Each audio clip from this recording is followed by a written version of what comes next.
Componentes literarios. Eso no lo sabía. Componentes literarios. Y deslustrarnos. Vine a Comala porque me dijeron que acá vivía mi padre, un tal Pedro Páramo. Componentes literarios. Toco tu boca. Conoces un poco el borde de tu boca. Voy dibujándola como si saliera de mi mano.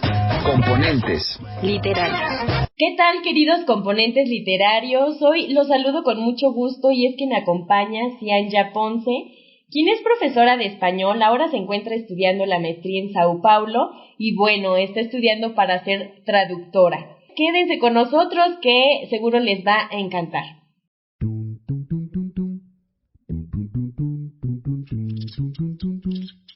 Gramática es el arte o la ciencia, pues en esto no nos hemos puesto de acuerdo, que nos enseña a leer y a escribir correctamente el idioma castellano. Ahora, Carla, agarramos con la idea de El macaquito. Venga, el macaquito. Venga. Hola Cianya, ¿cómo estás? Me da mucho gusto que estés aquí con nosotros en Componentes Literarios para un nuevo episodio y bueno, qué mejor hablar de este tema tan importante y tan interesante que es la traducción y pues a voz tuya que pues ya le sabes, ya estás estudiando y que además pues ya tienes el dominio de otra lengua y así será todo esto más rico. Me da mucho gusto que nos acompañes. ¿Cómo estás?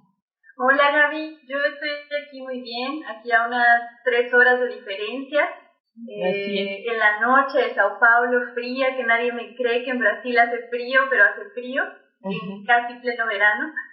Y pues muchísimas gracias por la invitación, siempre es un placer hablar mucho de una de mis grandes pasiones que es la literatura y las lenguas extranjeras.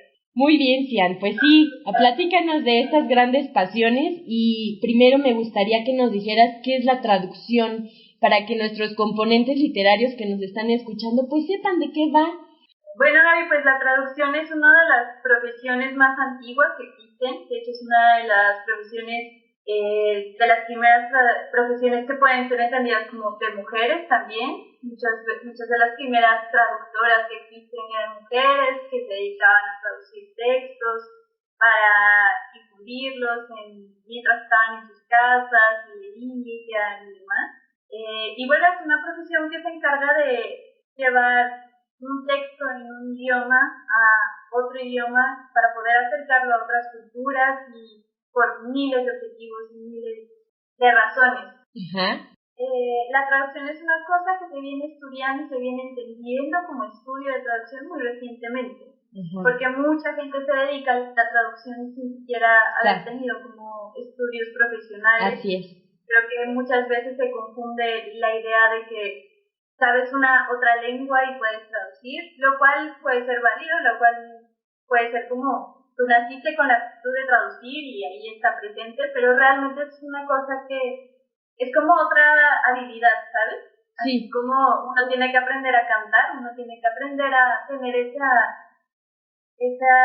habilidad de traducir, de entender lo que se está diciendo en una lengua y cómo transferirlo a otra nueva, ¿no? A un nuevo público. Sí, claro, es como pensar que, como dices tú, a lo mejor sí puedes, cuando estás en un restaurante, tratar de decir lo que el otro quiere comer, ¿no? Cuando dominas de alguna manera la lengua, pero también existen pautas que te llevan a hacer una traducción pues más formal, ¿no? Como más profunda y especializada, por supuesto. Entonces, dentro de esto me gustaría que nos contaras pues cuáles son las dificultades para traducir, porque, bueno, cada idioma tiene una historia gigantesca, cada idioma tiene pues diferentes características que la hacen ser, desde sus hablantes, desde las cuestiones académicas y las reglas gramaticales. Entonces me gustaría muchísimo que nos platicaras pues las dificultades con las que se enfrenta un traductor principalmente, ¿no? Claro, tú comentas algo bastante interesante y es que cada idioma tiene una historia, ¿no? Y no solamente cada idioma tiene una historia, sino tiene una experiencia de vida, una visión de vida, una cultura que está detrás de él. y que ese idioma, así como existe un idioma, como existe el idioma español o la lengua española, como existe la lengua inglesa, la lengua portuguesa, ese mismo idioma tiene muchas variantes, ¿no? Porque mucha gente lo habla y cada quien lo va a hablar de una forma específica, ¿no? Claro. Entonces creo que una de las principales dificultades de la traducción es como poder reconocer esas variantes de las lenguas, ¿no? Yo pienso mucho como en esas veces que me acerqué a algunas traducciones de textos extranjeros de habla inglesa, por ejemplo, y los leía y tenían una palabra que, no sé, como nudillos o palabras que no usaba yo en mi día a día y yo decía, no, eso debe estar muy mal escrito, pero pues, al final realmente no era la traducción mala, sino como que el público de esa traducción era otro. Claro, sí. Entonces, una de las primeras dificultades con las que se enfrenta el mundo de la traducción es que también tiene que ver con contextos, con categorías, o bueno, no me gusta mencionar así como, pues sí, clases sociales también tendría que acotarse aquí, ¿no? Como si habláramos del español, que en realidad nuestro español viene del latín vulgar y no del latín pues del alta, ¿no? Pues nuestro español surge justo del pueblo, de lo que se decía y se hablaba en el pueblo, y de ahí se va haciendo pues esta derivación. Y entonces también pues este conflicto, o más bien esta riqueza que viene por parte de la historia de cada lengua, pues tiene que ver también mucho con pues estos contextos, ¿no? La variedad de contextos a nivel económico, a nivel social y demás. Y bueno, pues cuéntanos qué haces cuando una palabra no existe en otro idioma, porque me imagino que ha de surgir esta problemática cuando te enfrentas a un texto y dices, híjole, no sé esta palabra cómo traducirla porque en español ni siquiera existe, o en portugués, ¿no? En este caso. Bueno, pues como que una de las cosas principales que uno tiene que hacer cuando se enfrenta a una traducción es reconocer quién va a ser su público, ¿no? Entonces, a partir de eso, uno puede enfrentarse a ese tipo de problemas que se le enfrentan, como lo es, por ejemplo, lo que mencionas de cómo traducir una palabra que no existe en el español. Una palabra que usan muy recurrentemente sobre portugués, porque yo soy traductora de portugués a español, es saudade. Y es una palabra que a la gente de habla portugués, en especial a los brasileños, les encanta enorgullecerse de ella porque dicen, no, es que no tiene traducción. Y pues, no sé, el ejemplo de esa palabra, pues lo pensaría como, pues no hay una traducción directa de lo que significa saudade, siendo que saudade es como el tener algo, es como decir, yo tengo saudade, por decirlo de alguna forma, pero realmente puede ser adaptado a como nostalgia o extrañar algo, o sentir que hace falta algo. Si no me equivoco, saudade significa como una mezcla entre sentir felicidad y tristeza por un recuerdo antiguo que te causa felicidad, ¿no? Sí, como entre añoranza, nostalgia, como una combinación, ¿no? Entonces es como algo que piensas, es como, bueno, esa palabra no existe, pero puedo buscar opciones y depende de lo que yo quiera hacer, puedo traducir, puedo poner como, ay, ella tenía saudade, no sé, es un poema que se llama saudade. Entonces ahí abajo puedo presentar como saudade, este sentimiento, y lo puedo adaptar y digo, bueno, voy a presentarle a mi nuevo público, no sé, voy a pensar en un público mexicano, existe esta palabra y ahí les va el poema. Perfecto. O podría decir como, uy, no, pues no es tan importante, o sea, como que lo importante en este caso es que extraña a alguien, entonces pues pongo, extraño a alguien. Sí. Tiene mucho que ver con eso que comentabas, ¿eh? La lengua no solo funciona a nivel de cultura en un contexto, sino dentro del texto. Las palabras tienen una función, un contexto, entonces también está ese juego. Ir identificando. El trabajo de un traductor pues es bastante arduo en este sentido, porque tienen que no solo meterse en el contexto del habla, ¿no? De la lengua, más bien dicho, de la lengua a la que van a traducir y que están traduciendo, también se tienen que ir metiendo en lo que se dice dentro del texto. O sea, no puedes llegar y simplemente decir, esto equivale o tal palabra equivale a tal, ¿no? Entonces, sí es importante como que también vean todo lo que se está moviendo, todos los elementos que están dentro y en juego. Y pues también con esto me gustaría que nos comentaras qué haces cuando, o más bien cómo traduces un coloquialismo, porque también ese es, a lo mejor dices, pues no existe una palabra como tal o que sea equivalente a otra, pero también con los coloquialismos me imagino que ha de ser una cuestión interesante para traducir. Pues creo que una de las cosas que también me gusta mucho de las traducciones, que siento que es una cosa que puedo pensar también a partir de mi experiencia de vida. Entonces, una cosa que me hizo como reflexionar bastante sobre la importancia de los coloquialismos en la lengua es haberme enfrentado a otras personas de otras culturas, de otros países, ¿no? Entonces, muchas veces uno cuando se encuentra con otras personas, incluso es bueno pensarlo así, la traducción no solo es de idioma a idioma, sino puede ser una traducción como para Colombia y para México, ¿no? Sí. Entonces, a veces uno es como pensar, bueno, ¿cómo voy a traducir escuincle? Ajá. Y no solamente traducir escuincle para el portugués, ¿no? Como yo llego con un argentino, ¿será que me va a entender qué significa escuincle?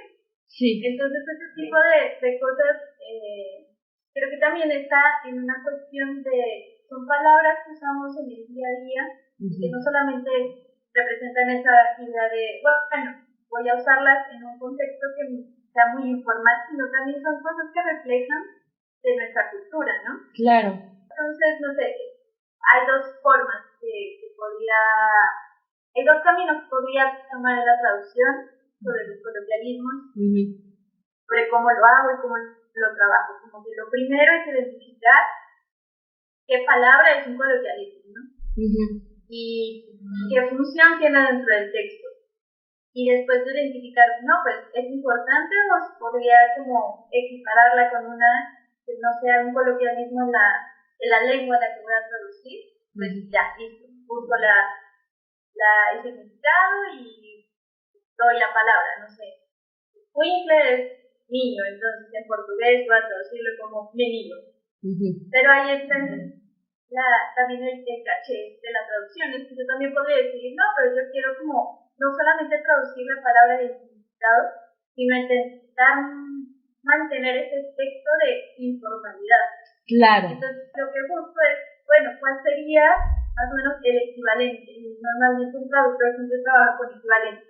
¿Cuál sería el equivalente de informalidad en Brasil? Y ahí pienso, no sé, tal vez la palabra moleque. Pero nuevamente creo que es una cosa que tiene mucho que ver sobre cuál es tu objetivo y cuál es tu público. Algo que también es muy importante sobre cuando vas a traducir es saber cuál es tu objetivo y cuál es tu público. Entonces, pienso mucho en un ejemplo que me gusta mucho de dos teóricos de traducción que se llaman Hattin y Mason. Ellos hablan mucho sobre la traducción en contexto. Y ellos dicen, bueno, vas a traducir un juicio, una escena de un juicio. Entonces, primero es identificar esa escena del juicio está en un texto literario o es un juicio que realmente pasó y es una transcripción. Lo vas a publicar como una otra transcripción por fines legales, lo vas a publicar en el periódico o quieres que sea parte de una crónica literaria. Entonces, a partir de eso tú vas a tomar ciertas decisiones. Por ejemplo, si es fines legales, tienes que traducir todo letra por letra, los silencios, las pausas, comentarios específicos, tal cual.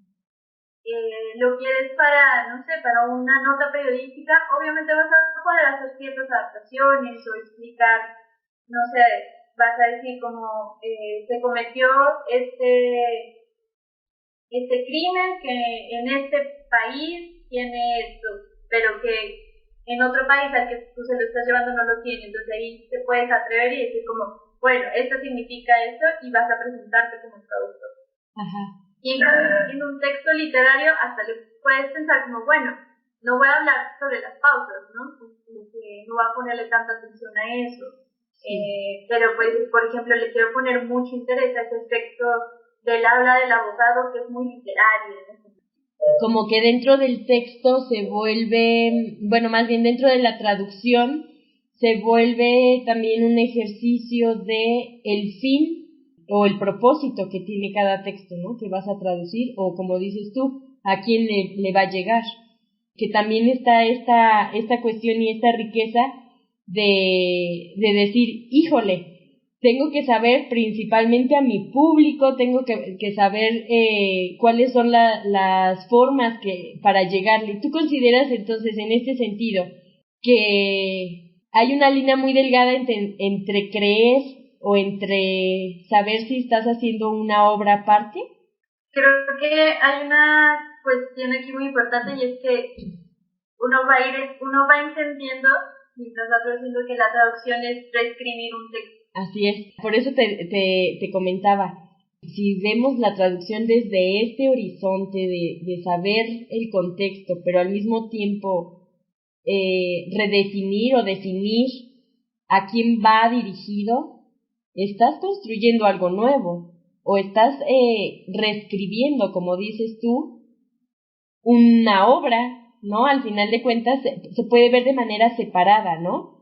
Yo recuerdo, por ejemplo, que, bueno, la anécdota que es muy común escuchar de la traducción de Juan Rulfo en Alemania, ¿no? Que toda la gente, pues aquí en México, cuando sale Pedro Páramo, empezaron a difundir la obra y a decir, wow, está padrísimo, retrata justo la cultura mexicana y todos se sienten identificados, México está allí en la obra de Rulfo.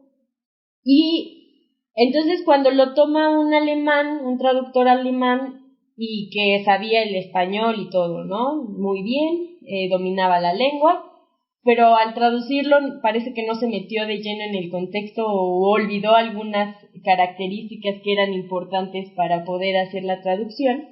Y cuando llega a Alemania, todos dicen, por eso están felices los mexicanos, o sea, les gusta esto, yo no entiendo, porque, o sea, ¿dónde está la magia? ¿Dónde está lo bueno de Rulfo, no? Y ya cuando va pasando como que el tiempo se da cuenta, el traductor que cometió varios errores y entonces dice, no, creo que tengo que ir a México y vivir el contexto y saber de qué se trata, ¿no? Porque a lo mejor sí, me sé la lengua y todo y puedo cambiar o sentir que las palabras equivalen a las que yo estoy aquí cambiando o traduciendo, ¿no? Ajá, la cambia y ya se da cuenta de que es neta, que no debió haber hecho esa situación y ya traduce ya con todo el contexto armado, con todas estas herramientas de las que tú nos estás comentando. Sí, no hay más un texto tan oral, ¿no? Como que tiene tanto, refleja tanto el habla de una época, Así de una es. región en México, ¿no?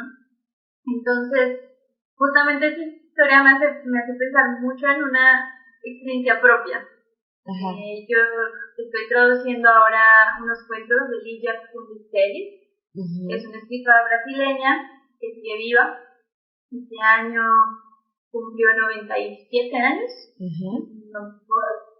Sí. Y es como una de las grandes escritoras brasileñas, pero que desgraciadamente no es muy conocida en el exterior, o sobre todo en habla hispana o en México, particularmente porque no ha sido muy traducida al español.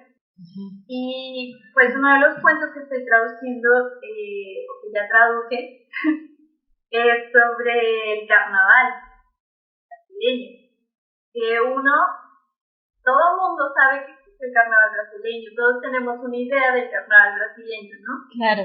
Y cuando yo leí este texto, yo me acuerdo que yo tenía una idea muy específica como de lo que estaba pasando en el texto. Y cuando fui y pues la primera vez que trabajé ese texto fue como por una razón así muy esporádica, no fue como pensando en quiero traducir este texto para que alguien más lo lea, sino fue por cuestiones así burocráticas plenamente, porque iba a trabajar con él en mi tesis de licenciatura y querían que como que presentara el texto también traducido para que pudieran leerlo, porque pues como para tener un acercamiento mayor, sí. Mis lectoras no dominaban el portugués. Entonces pues yo lo traduje así pensando en eso. Y años después me voy a la maestría, me doy cuenta que la traducción está pues mal hecha, sí, tuve la misma experiencia que ese traductor alemán.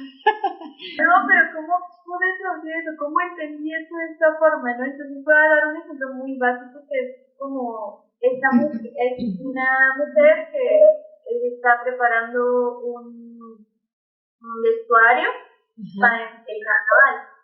Y yo siempre entendí que ella estaba preparando el vestuario porque ella se iba a presentar en el desfile de carnaval que yo tengo de Río, ¿no? En el Zambódromo, iba a bailar samba. Pero no, ella se estaba disfrazando porque eso es algo que pasa, o sea, como uno sale al carnaval y uno se disfraza.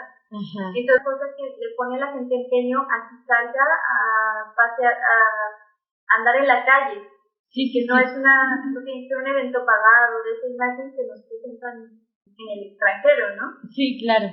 Para empezar, ahí cambió totalmente mi lectura, ¿no? Y me dijo, como solamente, como un dato tan pequeño hizo que a lo largo de todo el texto yo me diera cuenta de otras cosas, como de palabras muy puntuales, como la idea de no traducirlo como disfraz, sino como, no traducir fantasías como vestuario, sino como disfraz. Sí. O como algunos elementos que eran muy del carnaval, o como entender mejor la presencia de algunas letras de las canciones que están allí, decir como no, yo quiero que la letra de esta canción se quede en el idioma. O algunas manifestaciones muy específicas del carnaval callejero, cómo traducirlas, cómo adaptarlas. Locus Suyus, que es como un desfile de la gente del barrio, de la colonia que sale y se va a bailar y canta una canción que entre todos programaron y es como que nadie tiene un disfraz específico. Si voy a decir como, les voy a explicar a mi público qué significa eso, o se los voy a presentar, o voy a encontrar algo que se parezca en México, como, salieron en el desfile. Entonces, este tipo de cosas es como a las que uno se enfrenta y que uno necesita cuestionarse, porque no va a bastar conocer la cultura, uno también como que tiene que conocer la cultura que va a traducir y después va a pensar, bueno, ¿y ahora qué hago con ella? Sí, creo que también es un proceso de interpretación, ¿no? También juega este sentido de que no solamente conociendo, como era lo que te decía de este traductor que al final, al momento de ya inmiscuirse o meterse de lleno a la cultura mexicana, tuvo también que ver este proceso de la oralidad, cuáles son las fórmulas que aquí se utilizan, cuál es como todo este sistema que llevó a Rulfo a escribir de tal manera, ¿no? Y que definió su poética y que definió su estilo, y con base en ello, pues conseguir también una buena traducción y que sin duda alguna llevó un nivel interpretativo grande, ¿no? Para que nuevamente cuando se llevara a cabo la publicación de Pedro Páramo en Alemania dijeran todos, ok, ya estamos entendiendo y ya estamos viendo parte de la cultura de México. Lo que primero nos presentaron era algo que ni siquiera entendíamos y no podíamos creer como público, como lectores, que estuviera llamando la atención en América Latina y específicamente en México, ¿no? No, que pues que... Una cosa que justamente comentaste, que la traducción es como una interpretación, que es muy importante recordar que así como tantas lecturas hay, como tantos lectores hay, es lo mismo que la traducción, ¿no? Entonces, así como mi traducción cambió en 3 años por mi perspectiva, eso siempre va a pasar, como siempre va a haber algo de nosotros en esa traducción y por lo tanto un texto puede ser traducido muchas veces y siempre va a quedar diferente. Sí, qué interesante esto, porque igual es lo mismo que ocurre en en el como sistema de recepción, ¿no? Cuando te lees un libro por primera vez, no va a ser la misma interpretación que tengas si lo vuelves a leer a lo mejor dentro de un año, de 3 años, y siempre va cambiando porque vas encontrando cosas nuevas, pero también dentro de ese cambio no es solo que encuentres cosas nuevas que no hayas visto que se te hayan pasado, sino que también tu cosmovisión, tus ideas, tu paso por más lecturas va ampliándose, y ese es un justo reflejo de lo que toma en cuenta la interpretación, ¿no? Que no solo se queda en, ok, ya me sé ese cuento y ya lo leí. Yo creo que por eso también vale mucho la pena pues tomar en cuenta primero la literatura desde este estudio y también la traducción, porque estamos viendo pues todo lo que en ella se está construyendo, ¿no? En estas dos en estas dos profesiones y disciplinas que se está construyendo alrededor de un diálogo constante, pero un diálogo cambiante al mismo tiempo. Y bueno, creo que no te había preguntado, ya que estamos profundizando en el tema, ¿por qué te llamó la atención la traducción? Digo, al principio ya nos comentabas de esta manera de traducirlo con un fin académico por la licenciatura y todo, ¿no? Por tu titulación de licenciatura, pero que después poco a poco te fuiste dando cuenta dentro de la maestría de los errores que a lo mejor pudiste haber cometido en el momento de hacer la traducción, y cómo es que tú te enfrentas antes de hacer tu examen de licenciatura a que te empiece a llamar la atención la traducción. Bueno, seguramente tú y el resto de los componentes han escuchado la teoría de que la gente de Géminis le gustan muchas cosas y no puede escoger nada, ¿cierto? Y sí, no solo lo he escuchado, lo he visto. Lo he visto en muchas personas que son Géminis, que digo, ay, ¿ahora qué quiere? Ya cambiaste, ya te metiste en esto, está bien. También es bueno ser polifacético, se le llama, ¿no? Exactamente. Bueno, yo creo fervientemente que para alguien de Géminis y que además le guste la lengua y demás, la traducción es el camino, en serio, es el camino, porque uno termina aprendiendo de muchas cosas. No termina aprendiendo profundamente de muchas cosas, pero siempre termina como acercándose a muchas cosas. Y yo creo que yo llegué a la carrera así, primero pensando, voy a estudiar letras porque me gusta leer. Y en ese proceso era como una cuestión de, no, yo voy a estudiar letras porque me gusta leer y la literatura habla sobre muchos temas. Después, la traducción realmente la pensé porque sabía otro idioma y yo quería como que viajar al extranjero y estudiar una maestría en el extranjero, y la traducción siempre me pareció una cosa así como que había una espinita que me hacía recordar, como me llamaba. Bueno, voy a ver si puedo hacer esto. Entonces, como realmente el primer brinco a la traducción fue académico, realmente. Pero pues yo sé que había algo más que me estaba llevando hacia allá. Y pues yo bromeo con esa cuestión de que es porque soy Géminis, porque no logro decidirme, porque la traducción hay un bagaje he aprendido o he escuchado mucho sobre, o sea, leo textos sobre cómo traducir una receta de cocina, cómo traducir textos educativos, cómo traducir sobre leyes, cómo traducir como, no sé, como literatura, periodismo. Entonces siempre estoy como leyendo sobre algo nuevo y aprendiendo cositas nuevas, y yo siento que es como una red de posibilidades muy grandes, y no sé, como además de una red de posibilidades muy grandes, es una red que conecta mucho, ¿no? Claro. Y la discusión me ha llamado mucho la atención, y creo que llegué principalmente justamente con esa intención de querer traer un poco de la literatura brasileña que no está leída en México, y como que armar esa conexión entre México, Brasil en su momento, y hoy como que la pienso mucho más extensa que los países, ¿no? Pero creo que ese fue como el inicio, el origen.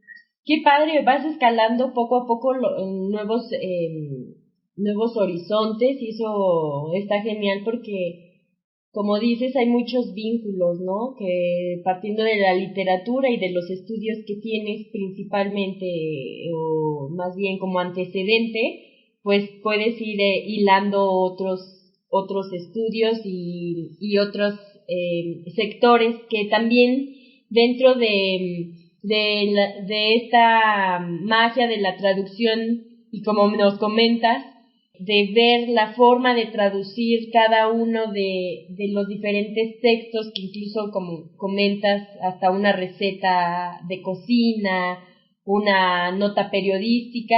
¿Tú consideras que traducir un texto literario sea más complicado que todos los demás textos? Tengo dos respuestas a esa pregunta. Muy bien. Tengo la respuesta de la literata. Ajá. Porque como toda geminiana tengo dos personalidades al parecer también. Te creo, Hanna. Entonces la respuesta de la literata es como, yo creo que el proceso creativo que exige un texto literario es bastante minucioso y bastante que se divide en tanto trabajo como creatividad y como actitudes y habilidad de la persona. Es realmente crear algo, ¿no? Entonces, obviamente, si lo pienso de esta forma, pensar en traducir un texto literario es como pensar en... Hay muchas cosas que están ahí. Está el texto literario, está esa idea de literariedad que no sabemos cómo definir todavía. Están los escritores, las miles de lecturas e interpretaciones que este texto puede tener, el trabajo muy minucioso de haber escogido específicamente esas palabras, ese orden sintáctico, ese espacio, o pienso mucho como incluso en la literatura que es muy visual, como porque unas palabras están de un lado y otras de otros, si puedo hacer esos juegos en otra lengua o no. Entonces, a mí, hablando como literato, me parece una cosa muy difícil. Realmente me parece que es otro nivel que no solamente necesitas conocer el idioma, sino tener una sensibilidad artística muy bien definida y bien trabajada. Pero, pues después de empezar a estudiar traducción y entrarle a la traducción así como más de lleno, no sé si hay tanta diferencia, no sé si realmente un texto literario es tan difícil, es mucho más difícil que los otros, porque, por ejemplo, pienso en las recetas de cocina, y es como las recetas de cocina, yo soy una persona que a mí me encanta ese tema de la traducción de recetas de cocina, pero al mismo tiempo odio seguir recetas en la cocina.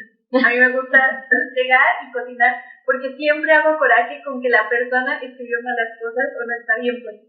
Entonces en la cocina siempre también se puede enfrentar a ese tipo de textos que es como, esto no se entiende, o en mi país se escribe diferente, o no sé, como una idea como, bueno, en México nunca se pensaría que un aguacate puede llevar azúcar, y en Brasil sí, o viceversa, como en Brasil nunca pensarían que el aguacate tiene sal, y bueno, ahora sí, porque ya es como más divulgada la culinaria mexicana, la gastronomía mexicana acá, pero cosas así como muy particulares que son absurdas en otro lugar.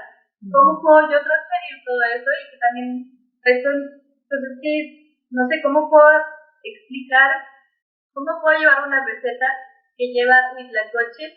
Así es. Que puede ser que exista ese elemento, puede ser que porque pues es el hongo del maíz, ¿no? Del elote, y hay elote. Yo no sé si existe acá, pero ¿cómo le puedo explicar a esa otra persona que eso también se come? Y también es una cosa súper de proceso creativo, y también es como pensar, bueno, piensa en otras cosas que pueden adaptarlo, entonces también tengo que saber de cocina. Entonces, como que la traducción siempre es una cosa que te hace, tengo que saber sobre este texto que está hablando. Entonces, por eso yo diría que, pues ahí se van. La verdad es que cualquier texto que se te enfrente puede ser realmente un desafío. Claro, tienen niveles de dificultad diferentes y eso es bien importante lo que mencionas. Por ejemplo, en la comida siempre, hasta con nosotros mismos en América Latina, tenemos diferentes formas de decirle aparte a los alimentos, Claro. ¿no? Que dices, no, pues estoy hablando del elote y en Ecuador le llaman choclo y en tal lado le llaman ajá, o sea, tienen diferentes formas de pues adentrarse o tienen la necesidad como traductores de investigar más allá, no solamente entender o saber la equivalencia en cuestión de significado de una palabra, sino esto que justo mencionas de meterte más porque pues también culturalmente las formas de comida implican pues estar abiertos o no a una cuestión cultural, ¿no? Por ejemplo, yo recuerdo que estaba viendo alguna vez un documental de una chica que va a China a comer y me salgo un poquito del tema solo para ejemplificar. Y cuando empieza a comer, cuando le toca comer perro, ponen ahí como unas letritas que la conductora no pudo comer perro porque pues por cuestiones éticas y morales, ¿no? Entonces no puedo imaginar también a la hora de la traducción de una receta que te pongan, no sé, nosotros acá comemos pues chapulines y todo, ¿no? Comemos diferentes, o gusanos, que incluso hasta en el alcohol van ahí puestos, bien puestos los gusanos. Pero pues es una cuestión de tradición y de cultura y así estamos acostumbrados, no se nos hace raro.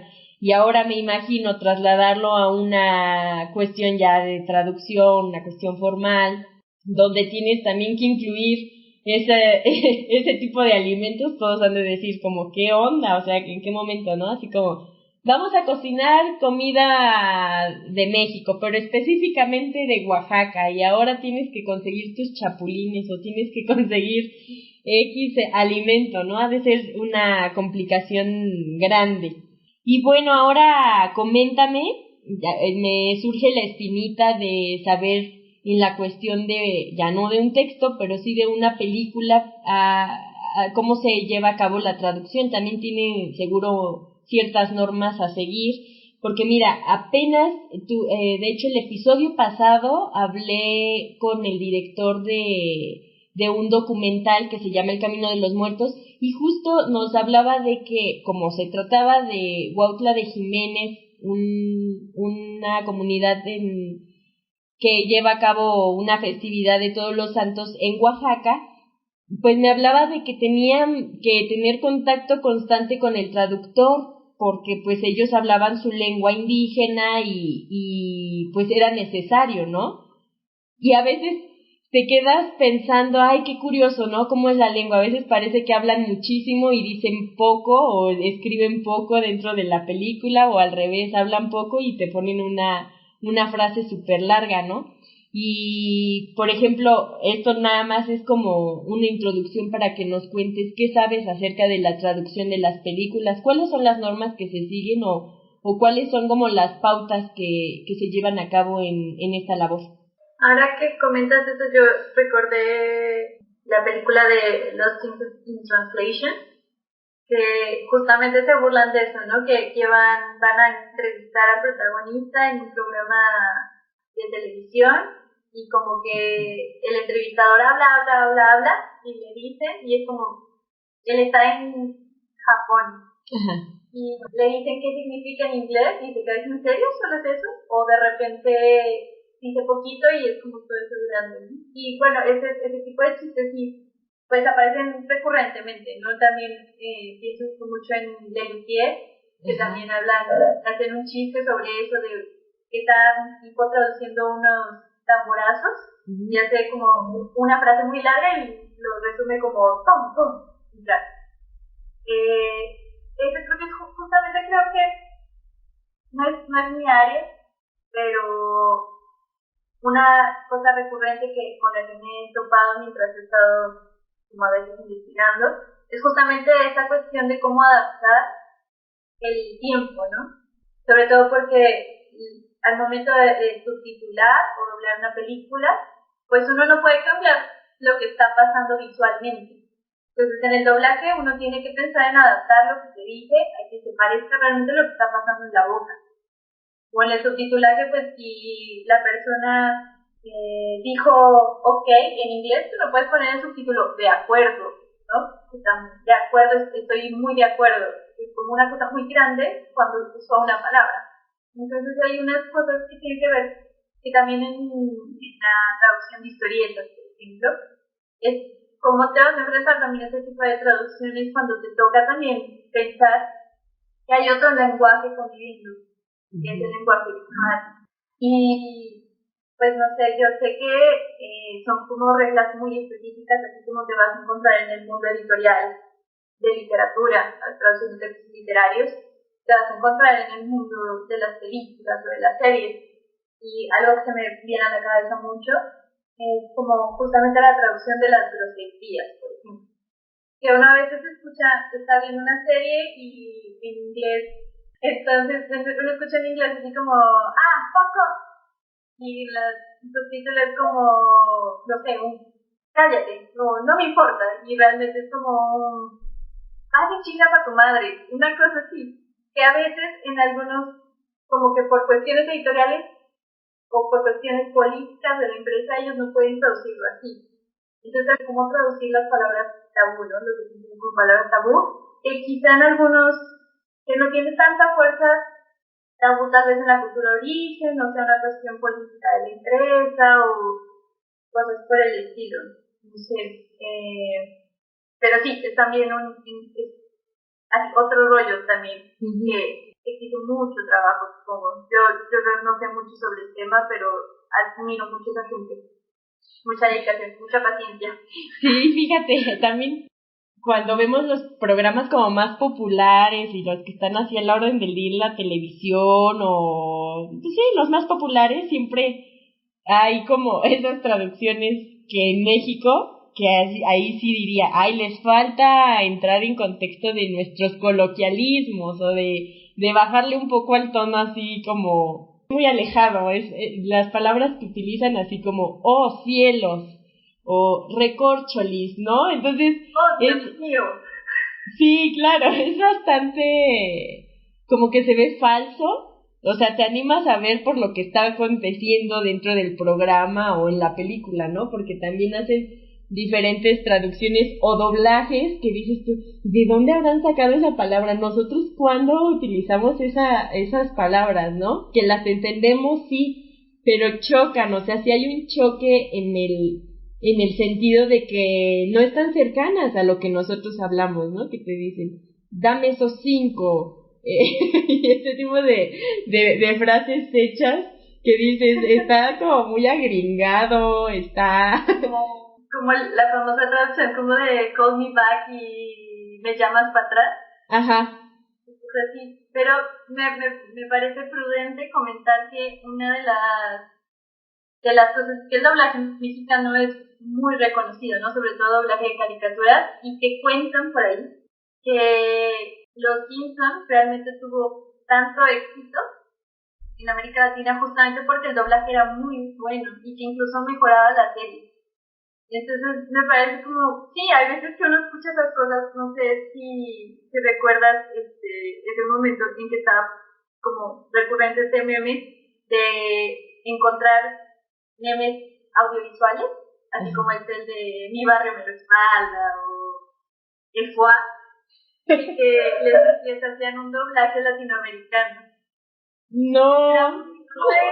Era muy bueno porque obviamente está, pues no sé, son chistosos porque dicen cosas muy chistosas y como que usan palabras muy del día a día, muy cotidianas, y al final hacen el doblaje latinoamericano, adaptándolo a no palabras tabú. Por ejemplo, y el clásico, el de Oscar, el de no mames, güey, no, ¿cómo era? No me va a caer, güey, me voy a caer, ¿no? Y el doblaje latinoamericano es como, por favor, deja de mover este tronco, por favor, para, creo que me caeré. Es muy bueno. No, yo estaba fascinada, me encantó. Sí, es lo que te digo que también es un arte en este sentido cuando vemos películas y todo, y sí sabía que bueno, hay trabajos bastante bien hechos, que incluso pues jalan más rating, más gente y todo, y es justo porque se ve que existe una investigación detrás, que existe una interpretación y meterse al contexto y saber a quién va dirigido. Fíjate, tomas el ejemplo de los Simpsons. Yo estaba pensando, por ejemplo, aunque la verdad que Eugenio Derbez no es como que de mi santo de mi devoción, no me gusta mucho, bueno, más bien en realidad no me gusta, he visto algunas películas y todo de él, pero pues por eso mismo sé que no me gusta, ¿no? No me late. Pero hablando, por ejemplo, de esta película de Logro, ¿cómo se llama? ¿Chef? Ándale, esa película. Se me fue el nombre ahora. Bueno, resulta que la gente se enamora de los personajes también, no solo por el dibujo animado, sino por lo que están diciendo y por la característica que se les da, las personificaciones que se les otorgan a esos personajes.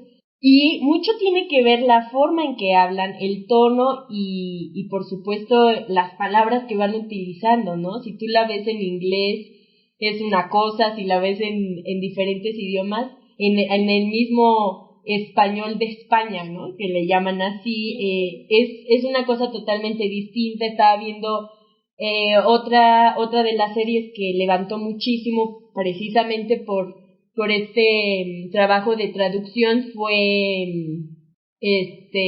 La Nana Fine. También tuvo un proceso pues interesante ahí a nivel de doblaje, y que igual en España se dobló y todo, pero no llegó a grandes magnitudes como acá, ¿no? De audiencia.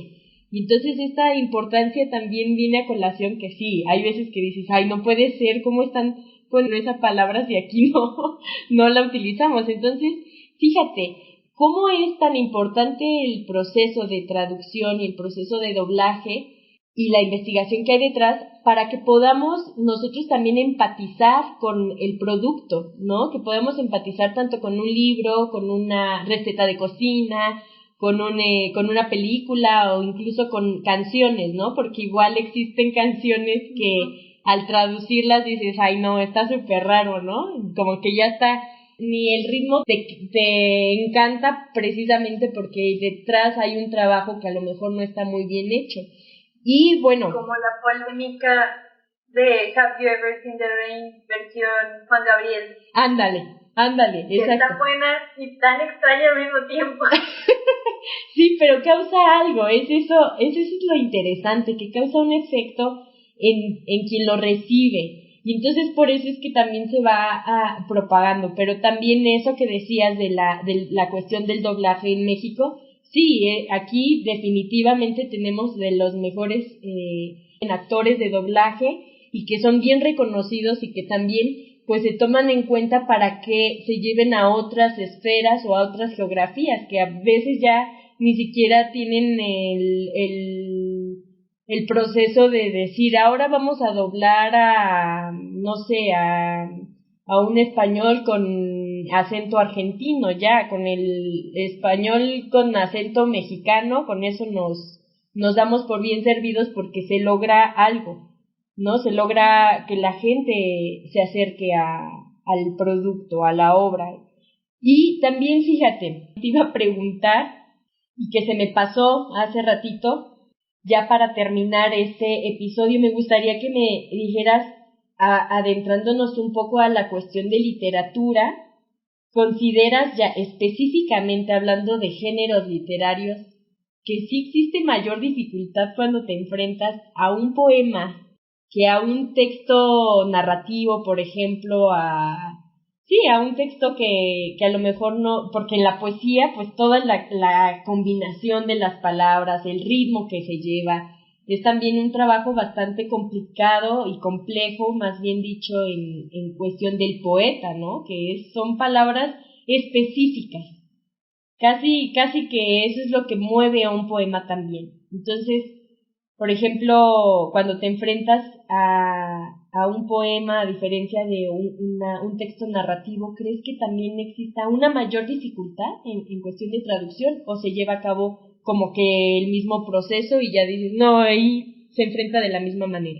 Yo alguna vez había escuchado en la carrera que alguien, no sé si fue en alguna clase, no recuerdo, que alguien comentó que para traducir poesía uno tendría que ser antes un poeta.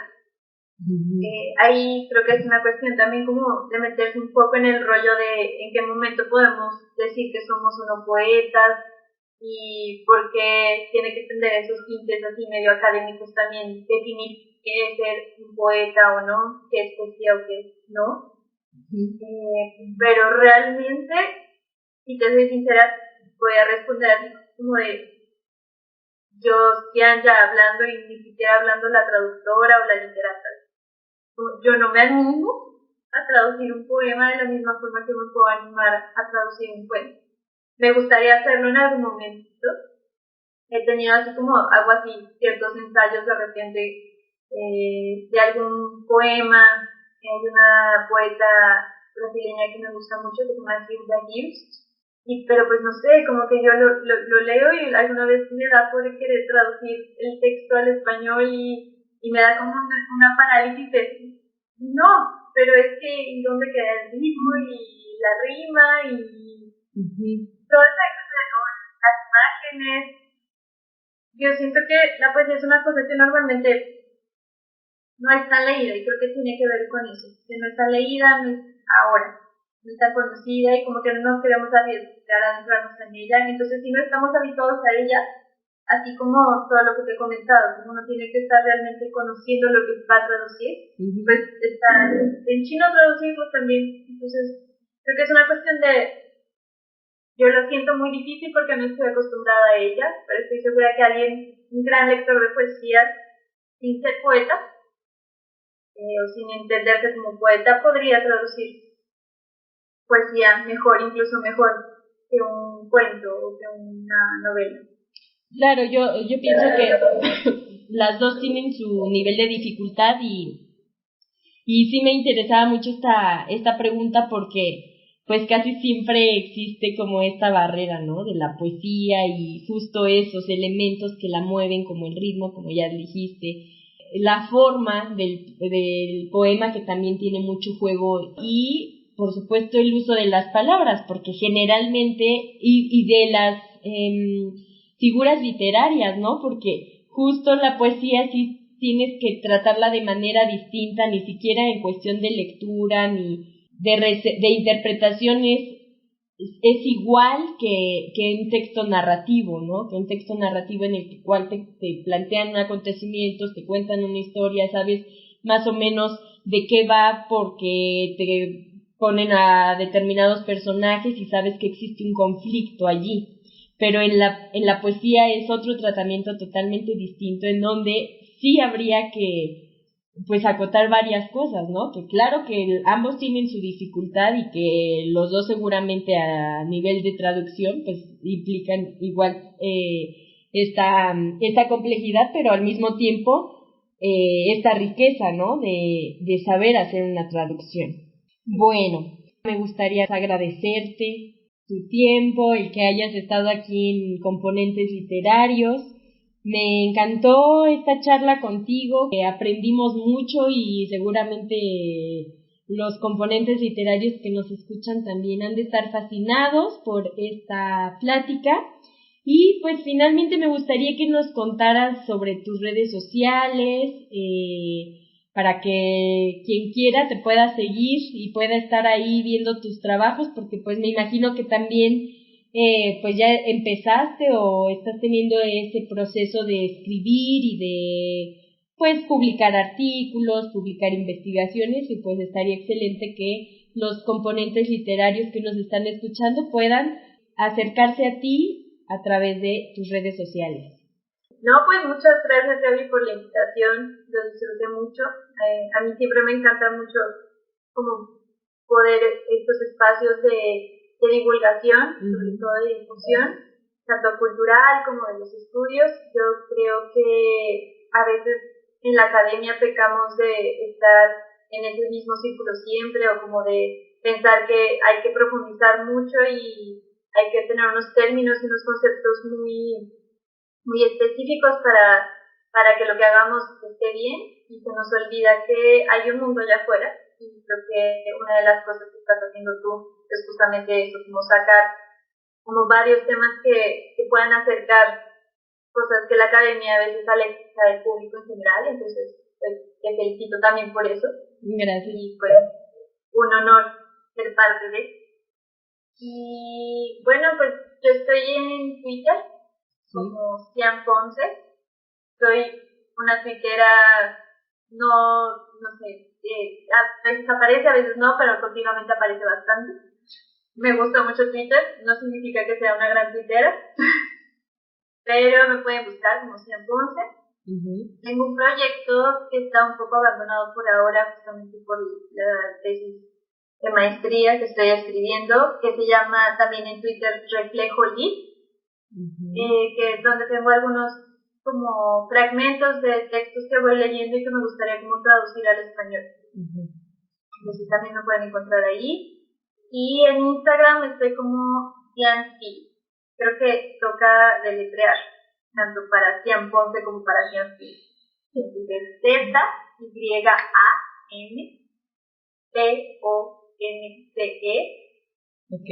Y ZYANFIELDS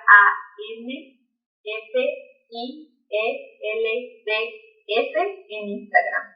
Y pues sería bueno, porque ahí normalmente publico como cosas que tienen que ver con lo que voy haciendo, o como cosas que me van interesando también sobre traducción o literatura. Y pues en diciembre está estimado que saca una de las traducciones en una revista colombiana que se llama Sombra Larga, y pues seguramente le daría divulgación por ese medio. Entonces, a quien le interese leer a Ligia, como a una autora brasileña en el español mexicano, puede checarlo por ahí. Pues muy bien, Cian, tendríamos que haber acotado eso, cómo se escribe tu nombre, porque, bueno, es algo complicado de escribir. Bueno, es poco usual, no es complicado, es más bien, es poco usual. Y pues nada, me encanta que hayas estado aquí con nosotros. Ya saben, Componentes Literarios pueden seguir a Cian ya a través de sus redes sociales para que no le pierdan la pista y también estemos muy atentos de sus trabajos, de la traducción que está haciendo y de esta gran labor que a través de la literatura, de sus conocimientos, está consiguiendo. Y pues a mí nada más me queda agradecerles a ustedes, Componentes, por haber estado en un episodio más con nosotros. Les recuerdo las redes sociales, estamos como Componentes Literarios en Facebook, como Componentes-Literarios en Instagram, y pues claro, este episodio va a salir a través de YouTube y Spotify, así que no se lo pierdan y estén atentos a todas nuestras páginas y redes sociales, que ya estamos creciendo más y ojalá que esta comunidad siga creciendo para que tengamos más sorpresas que darles y escuchen más charlas y aprendamos juntos de todo esto que tiene que ver con la cultura y el arte. Yo soy Gaby Pérez y espero les haya encantado este episodio. Estoy muy agradecida con Cianya por habernos acompañado hoy. Muchas gracias por las flores al podcast. Cuídense y nos escuchamos en el próximo episodio. Esto fue Componentes Literarios.